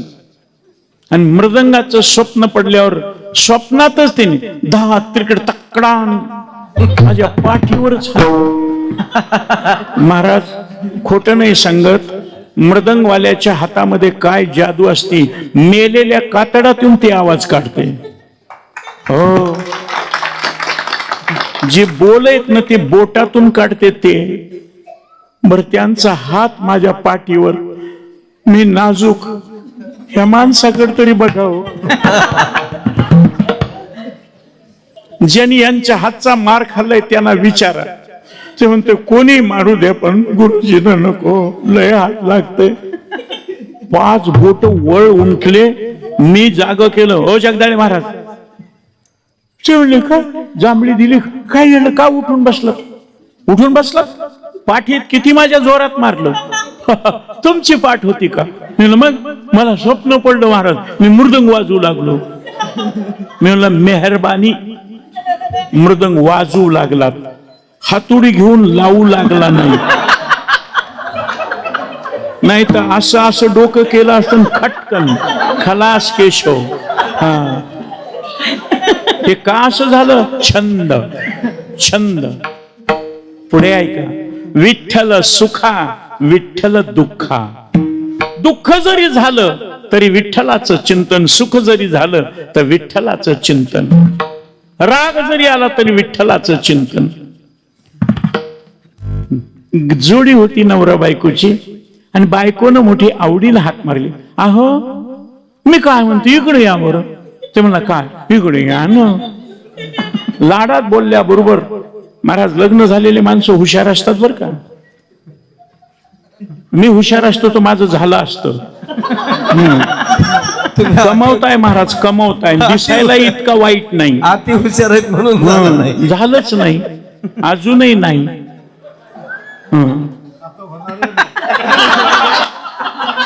नका ना तळतळाट लावू नका.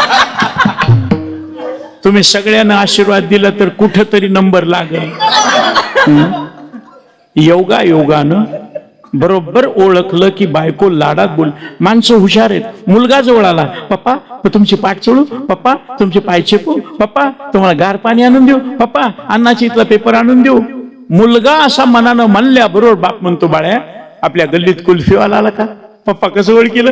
एरवी हाक मारल्यावर लवकर येत नाही, पण त्याला 2 रुपये पाहिजे असते. पप्पा पप्पा करतय ते.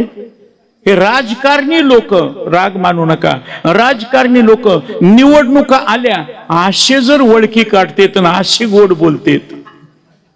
महाराज काय सांगा. आपल्याकडे लक्ष असू द्या महाराज, तुमचा आशीर्वाद असावा. 1 नंबरची बेशरम जात. लोक म्हणतील तोंड सांभाळून बोला, स्पष्ट बोलतो. 2ऱ्या नंबरची आम्ही महाराज लोक. कंबर बांधून इथं तुकोबरायचं वैराग्य सांगतो. ब्रह्मादिस्थावरंतेषु वैराग्यम विशेषणो यथैव काकविष्ठायाम वैराग्यम तद्धि निर्मलम.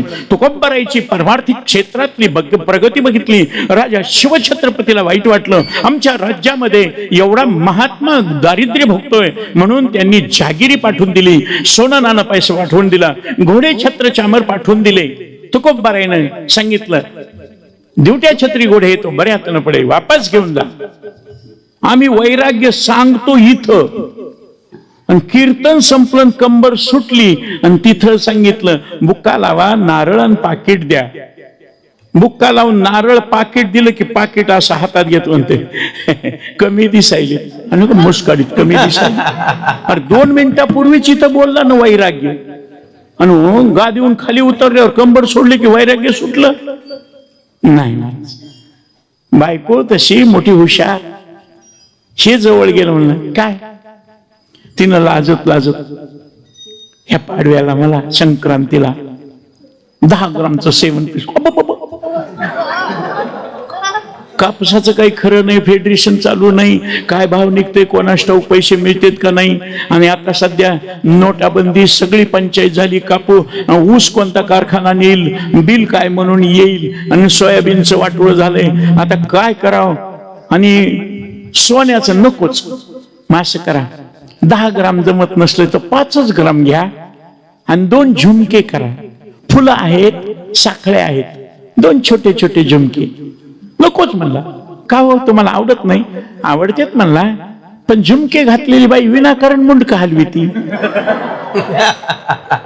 रस्त्यानं चालू लागल्यावर मुंडका हलवायचं काही कारण आहे का? पण रस्त्यानं चालताना सुद्धा,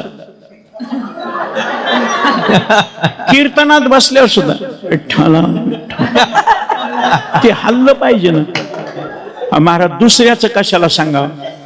माझ्या हातात अंगठ्या नव्हत्या त्यावेळेस इतक्या हात हलत होते का? जोगदन साहेबांना विचारा. मग अंगठ्या नव्हत्या त्यावेळेस इतक्या हात हलत नव्हते. आता 30,000 रुपये तोळ्याचं ते कसं गप बसतंय, वळवळ वळवळ करतंय. 1 ग्रामचा मग नको, सोन्याचं नकोच.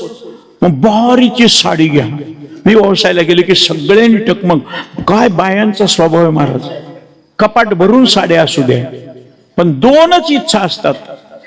सगळ्यासारखी साडी माझ्याकडे पाहिजे आणि माझ्याकडे असावी, ती कोणाकडे नसावी. बरोबर महाराज, तितका ध्यास. घरात एवढ्या मोठ्या साड्या पडल्या, साडी साडी, माणसाला कळत नाही काही नाही, काय वातावरण चाललंय तुला साडी. रागात म्हणल्याबरोबर मायबापाला म्हणलं असतं, त्यांनी चटकन घेऊन दिलं असते. तुमच्या इथं नांदायला आल्यापासून नुसतं काम सांगायला हाऊस मौज कोणतीच नाही. नवरा रागीट होता, पडेल मुस्कडात मारली. रागीट होता, तिनं रडायला सुरुवात केली. मायबापानं कधी 5 बोट लावली, तुम्हाला बघितलं की फटोफट मारित राहता. इतक्यामध्ये दरवाज्यावर थाप पडली. वहिनी दार उघडा, शिदोरी आणली, हळदी कुंकू, ओटी भरायची. बाहेर कसं सोंग दाखवा म्हणून चटकन तिनं डोळे पुसले आणि हसत हसतच दरवाजा उघडला. कोणाची शिदोरी, कोणाची कोणाची बोलव नाही, घ्या ना द्या. ते समोरची बाई म्हणती, वहिनी नाव घ्या ना.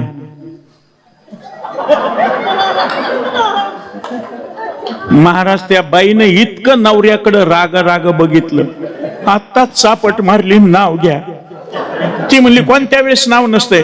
कोणत्या वेळेस नाव नाही हो वहिनी, तुमचा ओखाना लय आवडते. काय काय बाया महाराज नाव घेतात. जगदाळे महाराज खोटं नाही सांगत, अर्ध कीर्तन चलेपर्यंत नाव कसं पाठ झालं असेल कोणास ठाऊक.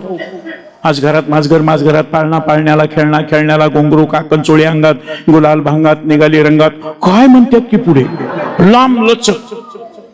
तिला राग होता महाराज, आणि राग राग तिनं मग मला जसं येईल तसं घेईल. दादा तुम्ही सांगा की आता ह्याला कळू नये का आत्ताच मारलंय, पण हे भूषण घे घे घे, तुला तरी एवढा मान करायचं काय गरज, घे नाव. मग तिनं चिडून नाव घेतलं. चहा केला नेऊन गेला, कॉफी करते नितळ. चहा केला नेऊन गेला, कॉफी करते नितळ. गौतमराव पाटलानं केली मोरमाळ मध्ये निघालं पितळ.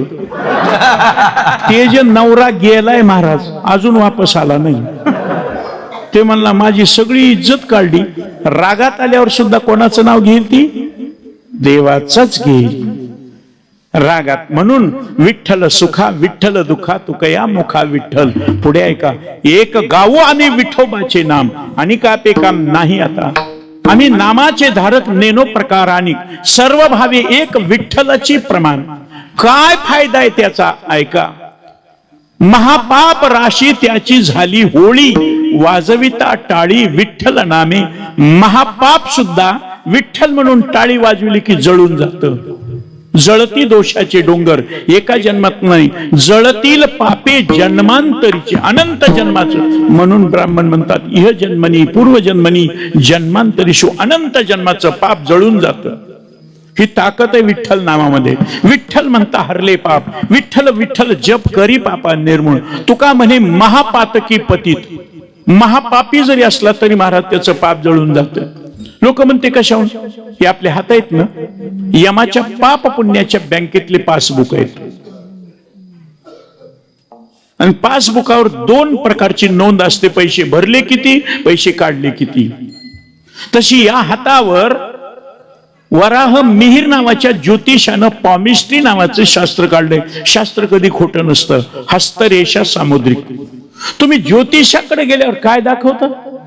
हात दाखवता. बघा बरं, मग ते ज्योतिष असा बघतो आणि लगेच मग सगळं बघून मग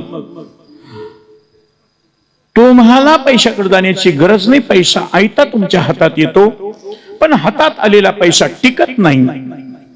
तुमचं घरचं जमत नाही, तुम्हाला दान धर्म घडत नाही, तुम्हाला अन्न सुख नाही, आयुष्यामध्ये तुम्हाला टेन्शन भरपूर आहे. ते म्हणलं असं तोंडी सांगू नका, कोणत्या रेगेचं कोणतं महत्व आहे सांगा. मग त्यांनी सांगायला सुरुवात केली. मनगटापासून मधल्या बोटापर्यंत उभी रेग गेलेली असती ती धनरेषा. ती ज्याची ठसठशीत आहे त्याला पैशाकडे जाण्याची गरज नाही, पैसा त्याच्याकडे येतो. महाराज पण टिकत नाही, खरंच आहे. पैसा येत नाही अशा नाही, भरपूर पैसे येतात पण जात येतो. पण आम्हाला कळाव कुठं जातात. चला, धनरेषेच्या करंगळीकडच्या बाजूला जर फुली असेल त्याला अनभिज्ञ अनोळखी अपरिचित लोक द्रव्यनाश घडवतात. धनरेषेच्या अंगठ्याकडच्या बाजूला फुली असेल त्याला आप्त इष्ट नातलग नातेवाईक जवळचे माणसं पैशाला बुडवितात. त्याने टेन्शन येतं. घरचं जमत नाही कशाहून? ज्याच्या मधल्या बोटावर शंख आहे. सगळ्या जगाचे लाडके असले तर नवरा बायकोचं जमत नाही. आणि कितीही गरिबी असली, मधल्या बोटावर जर पद्म असेल तर मोलमजुरी करतील, पण दोघं नवरा बायको एका मनानं राहतील. महाराज दान धर्म घडत नाही कशावरून? ज्याची करंगळी अनामिकेच्या 2 कांड्याच्या वर आहे त्याला दान धर्म घडतो. ज्याची 2 कांड्या इतकीच आहे, गोड बोलतो पण काही देत नाही. इथं आल्यावर हो हो हो, काय खडस, काय केवढा मोठा कार्यक्रम, काय सुंदर, काय मंडप, काय समाज, काय स्टेज, काय टाळकरी, हो हो हो, अशा कामाला अवश्य साथ करीत जाव. तो का म्हणे सत्य कर्मा व्हावे साह्य. असं मग काय देण्याची इच्छा आहे? निघाली. बोलतोय पण देत नाही. आणि ज्याची कमी आहे ते स्वतःही देत नाही, दुसऱ्यालाही देऊ देत नाही. महाराज अन्न सुख नाही एवढा पैसा असून अंगठ्यावर जव नावाचं चिन्ह असतं. जव नावाचं चिन्ह ब्लेडनं कापून येत नाही, तेथे एक शीत दिदले अन्न. अन्नदान ज्याला घडतं त्याला जव नावाचं चिन्ह येतं. आणि तुमच्या करता म्हणून सांगतो, ज्या बाईच्या अंगठ्यावर जव नावाचं चिन्ह आहे तिनं जर स्वयंपाक केला तर बरकत येते. 10 माणसाचा स्वयंपाक केला तर 15 माणसं जेवून 2-3 माणसाचा शिल्लक राहील. आणि जिच्या अंगठ्यावर जव नाही तिनं 10 माणसा स्वयंपाक केला, 8च माणसाला पुरतोय आणि 2 माणसं पण आहे. एक अन्नपूर्णा आणि दुसरी अन्नपूर्णा, पुरतच नाही त्या जव नावाचं. अरे ज्या माणसानं शेती करत असताना चाड्यावर मूठ ठेवली त्याच्या हातानं जर पेरणी झाली बरकतच येणार. आणि ज्याच्या जव नाही त्यानं पेरणी केली गुडघ्या इतकंच येणार, पोटऱ्यातून कणीसच बाहेर निघत नाही.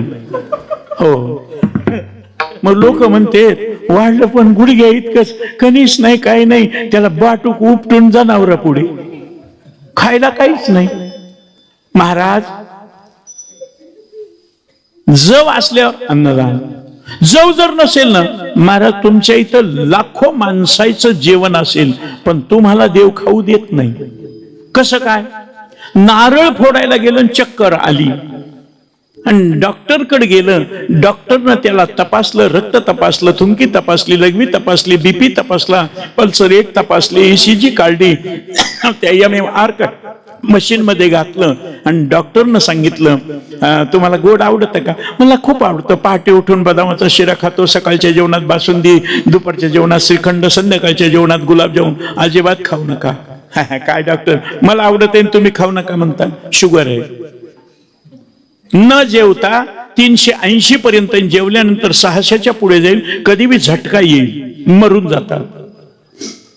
म्हणला मग शिकेलेलं दुसरे खातील, तू बघायचं. मला तिखटही आवडतं, दाबेली आवडते, वडापाव आवडतो, मिसळ आवडते, तिखट सुद्धा तळलेल्या मिरच्या, मिरची भजी. अल्सर नावाचा रोग आहे, तिखट खाल्लं की पोटात आग होती. म्हणला होती. मग काळ्या वाटणाचं मसाला बैंगन, मसाला भेंडी, कटाची आमटी, ते तर अजिबात नको का? मूळव्याध आहे. ते म्हणला माझ्याच मागे रोग, विनाकारण नाही. तू का म्हणे पापीन येती रोगाची रूपे. मग काय खाऊ? ज्वारीची भाकरी, मुगाचं बिन हळदीचं बिन मिठाचं वरण, पानचट लागतंय, मर. खाय नाही तर मर. मग ते माणूस बघत आहे, ते दुसरे गोड खाऊ लागले की नुसते जीवन. काय केलं रे गणपत? अण्णा गुलाबजामुन केलेत. बघून वाढा रे, बघू दे बरं. त्यानं दाखवला गुलाबजामुन, याचं मनच आवरलं नाही. एक खाऊ दे बरं. बायको म्हणली शुगर आहे. एकानं काय होत नाही, खाऊन मरू दे, माझी वासना गेली. ते बघणारे जेवणारे लोक म्हणले द्या द्या, सारखं बघायला आमच्याकडं, आमचे पोट फुगतील. ते गुलाबजामुन घेतला ना, असा त्याच्या तोंडात ठेवला. खाणार इतक्या ठसका आला, खुपकून केलं, नेलं गुलाबजामुन बाहेर. ते बघितल्यावर तू कोबाऱ्या सांगतात, घास गिळी सत्ता हाती नाही. घास गिळू शकत नाही ना. दत्तमुपतिष्ठत्व ऐसा श्रुतीचा असे अर्थ. तपेविन दैवत दिदल्या विन प्राप्त. तुम्ही दिलं तर तुम्हाला खायला मिळतंय, आणि नाही जर तुम्ही दिलं तर लोकाला सांगायची गरज नाही. माणसं म्हणते घरी जळता जळत नाही. 8 दिवस झालं चमच्यानं दूध टाकलं तर बाहेर पडायले. घरी इतकं असताना का देव खाऊ देत नसल? पोथी पुराण बघण्याची गरज नाही. लोकच म्हणतात लय जणाच्या तोंडचं काढलंय त्यानं, कसा देव खाऊ दी? लय गोर गरीबाला त्रास दिलाय कि हो. ते महाराज आयुष्य करंगळी पासून पहिल्या बोटापर्यंत आडवी रेख गेलेली, इथपर्यंत गेली की 100 वर्ष. महाराज थोडी कमी आहे 92, आणखी कमी आहे 87. महाराज 2-3 फाटे फुटलेले, chikungunya, dengue, malaria, accident. Maharaj लग्नाचं कसं? आयुष्याच्या रेषेच्या करंगळीच्या शेवटच्या काढण्यामध्ये पुरुषाच्या इथं एक गव्हा एवढी रेग असते. तुम्हाला सांगू का, मी सांगायलो तर माणसं बघायलेत बर का, पण कसे आयडियानं बघायलेत माहितीये का? ब्लेडनं छिलून जात नाही, कापून वाढत नाही. एक रेग असेल तर एक बायको, 2 रेगा असतील तर 2 बायका. जास्तच गुतोडा असेल तर मला विचारू नका, तुम्ही काय घोळ केले मी कीर्तनात कशाला सांगू. महाराज याच्यातल्या दुःख देणाऱ्या रेषा नाहीशा करण्याकरता काय करावं लागतं? हाताला मुंग्या येण्यासारखी टाळी वाजवा आणि भस्त्रिका नावाचा प्राणायाम होतो, पोटावर दाब पडेल असा विठ्ठल नावाचा जयघोष करा. बघा परिणाम होतो का नाही ते बघायचे. बघा विठ्ठला विठ्ठला विठ्ठला.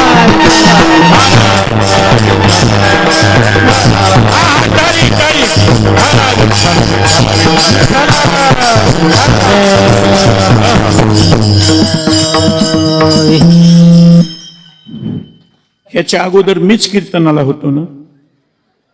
आत्ताच कशा जोरात टाळ्या वाजविल्या, मगापासून का वाजविल्या नाही? महाराज आम्हाला कोणी समजावून सांगितलं. म्हणजे कळाल्यावर बदल होतो. आणि तुमच्या करता उदाहरण देतो. डॉक्टर विनय मांडके जागतिक कीर्तीचे हृदयरोग तज्ञ, त्यांच्या आईला हृदयविकाराचा झटका आला.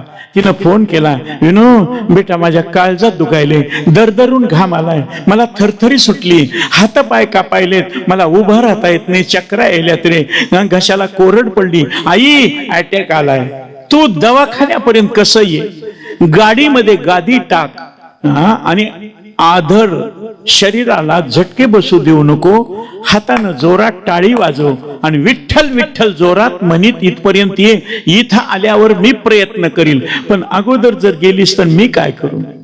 कहत कबीरा सुन मेरे गुनिया, आप मर गए पीछे डूब गई दुनिया. त्या म्हातारीनं मुलानं सांगितल्याप्रमाणे गादी टाकली, गादलीवर पडली, असं जोरात टाळी वाजून विठ्ठल विठ्ठल विठ्ठल असं म्हणीत दवाखान्यापर्यंत गेली. आणि दवाखाना पोहोचण्याकरता तुम्हाला सांगितलं तर आश्चर्य वाटेल, 1 तास 47 मिनिट लागली. पण दरवाजा उघडल्याबरोबर म्हातारी तर तर तर तर चालत गेली. त्यानं मशीन मध्ये घालून बघितलं, आई अटॅक आलता, पण पल्स रेट, ECG, BP सगळं ओके, काही काळजी करायची नाही. इतकं महत्व आहे टाळी वाजवून विठ्ठल म्हणण्यामध्ये. आता कळालं ना महाराज, टाळी वाजून विठ्ठल म्हणायला तयार आहेत, पण पाहावा विठ्ठल, करावा विठ्ठल जीवे भावे. तो देव आपलासा करण्याकरता येणे सोसे मन झाले हवं भरी, परत माघारी घेत नाही, बंधनापासून उकलल्या गाठी देता आली मिठी सावकाश.